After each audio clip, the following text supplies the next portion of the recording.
Call de abertura com Alexandre Schwartzman.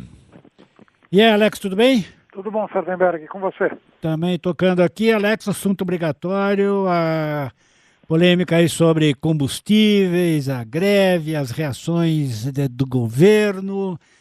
Tem uma série de assuntos políticos e econômicos. Eu gostaria da sua observação, Alex. O que você está vendo aí? Olha, tem várias dimensões. Mas primeiro, acho que assim, a resposta do governo, ainda que pensar do ponto de vista político seja compreensível, do ponto de vista econômico eu acho muito ruim. Você está falando da Petrobras também? Da Petrobras também. Quer dizer, basicamente se curvou a pressão.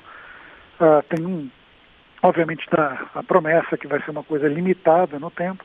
A gente não pode esquecer que o preço do petróleo internacionalmente tem subido, o dólar ficou mais caro, as duas coisas encarecem as importações que a Petrobras faz.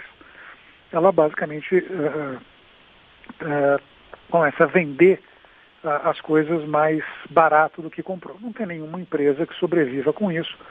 Só para lembrar, a Petrobras teve prejuízos de 2014 até 2016 aí da ordem de 80 bilhões em dinheiro de hoje, né? E desses 80 bilhões, alguma coisa como 60, 65 vieram exatamente dessa política de não repassar aumentos internacionais para os preços domésticos. Então, a Petrobras perde dinheiro e como nós somos acionistas da Petrobras, nós bancamos a brincadeira de todo mundo, né?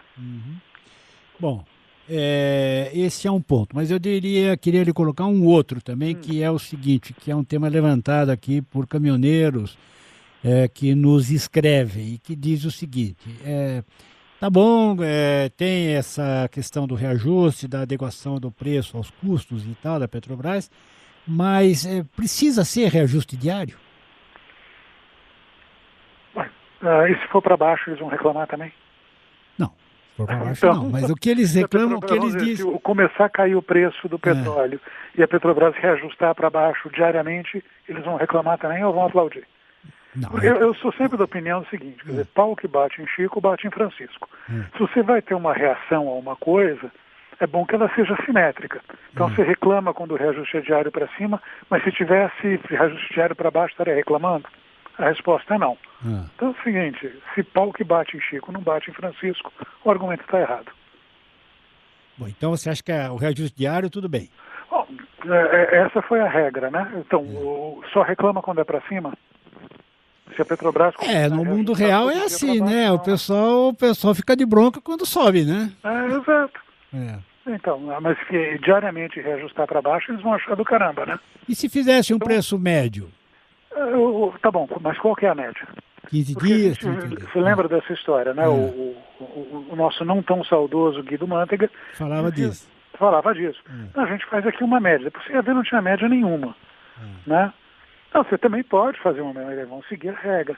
Então, o que eu acho assim, é um sintoma da incapacidade do país como um todo lidar com regra.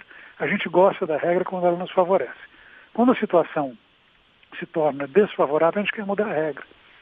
É o tempo todo, é por isso que eu digo, o pau que bate em Chico não bate em Francisco. Esse é um ponto importante. A gente há uma tendência cultural aqui no Brasil de aceitar a regra só quando ela favorece e rejeitar as que atrapalham. Exato. Isso para tudo, hein? É uma versão aos amigos tudo, aos inimigos a lei. Né? E as pessoas reclamam da intervenção do governo em tal e tal setor e depois reclamam que o governo não controla o preço da gasolina. Exatamente. Sendo que lá atrás falou que era isso.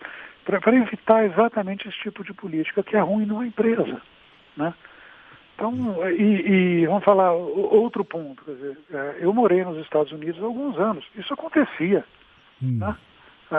Diário. Quer dizer, primeiro que tinha uma variância enorme entre preço de posto maior do que a gente tem aqui. Né? E variava ao longo do ano. Então, janeiro era um preço para gasolina, junho era outro. Por quê? Porque junho as pessoas saem de férias, vão viajar, o preço da gasolina subia. Ninguém saía para viajar em janeiro, o preço da gasolina caía. É assim que funciona. Acontece com o preço do tomate, acontece com o preço da carne, acontece com o preço do arroz. Da passagem aérea. A passagem aérea tem uma volatilidade imensa, sobe. Eu até hoje não entendi como é que o IBGE calcula aquele negócio, mas sobe 14% no mês, cai 20% no outro. É um negócio assim. Então, tem que aprender a viver. É assim que funciona o mercado. Ele flutua mesmo. Tá. Né? O nosso ouvinte aqui, o Cláudio, diz o seguinte: e o que você tem a dizer sobre a questão da carga tributária no combustível? Ela é bastante alta, isso é verdade. Né? Mas também vamos falar outra verdade. Quando o preço estava caindo, ninguém estava reclamando da carga tributária, não, né? Também. Também não. Não. Então, o tributo é alto há muito tempo. Né?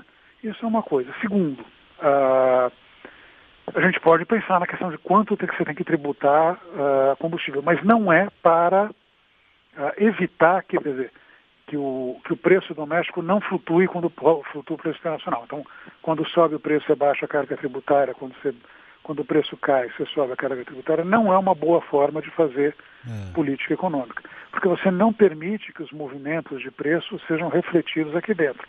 Eles precisam ser refletidos. Quando uma coisa fica mais cara, a reação correta das pessoas é comprar menos dela. Quando ela fica mais barata, comprar mais dela. De novo, é assim que o mercado funciona. Então, a gente quer mexer no tributo, tudo bem, mas não como uma forma de compensar as variações internacionais de preço. Terceiro ponto importante, e mais complicado, combustíveis fósseis geram poluição. Então, do ponto de vista de bem-estar social, é correto tributá-los. Se a tributação é correta no Brasil, minha resposta é provavelmente não, porque isso aqui é uma barafunda tributária, tem um monte de coisa aí, não tem rigorosamente nada a ver com alguma concepção de bem-estar, no sentido de tentar limitar o uso de alguma coisa que causa danos para além daquela pessoa que usa aquele bem, que a gente chama em economias de externalidade. Poluição é um exemplo claro. Claro, eu poluo, mas eu não pago pela poluição que eu estou fazendo. Então, o imposto pode me fazer cumprir isso. Obviamente, não é essa discussão. Mas não é assim que é aqui. Não, mas alguma tributação tem que ter. É só arrecadatório e tal. Quer dizer, quando o governo se aperta, ele mexe no PiscoFins ou na CID, né? Isso aí. Tem sido no caso, a CID, também é o que você falou a verdade. A CID foi concebida como uma coisa para atuar mais ou menos nessa linha, né, de um imposto que, de alguma forma, regulasse a questão do custo que a poluição de combustíveis fósseis impõe ao resto da sociedade. Obviamente já virou arrecadatório, porque aí a questão também, ninguém gosta de pagar imposto. Eu também não gosto de pagar imposto. Né? A gente tem, praticamente aqui no Brasil, que a gente vê tão pouco de resposta para o imposto do imposto que a gente paga, nos retorna muito pouco do ponto de vista de serviço. Agora, quando a gente fala em fazer ajuste fiscal, também ninguém quer. Né? Não, é o que eu estava lhe dizendo, exatamente. Você fala, bom, tem um problema de gasto público aqui no Brasil. A gente gasta mais do que arrecada, então... Vamos mexer na Previdência? Não. Tá. Então vai pagar mais imposto. Exatamente.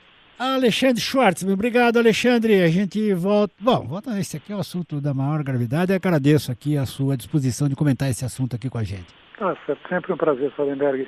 Obrigado, Alexandre. Até mais. Grande abraço.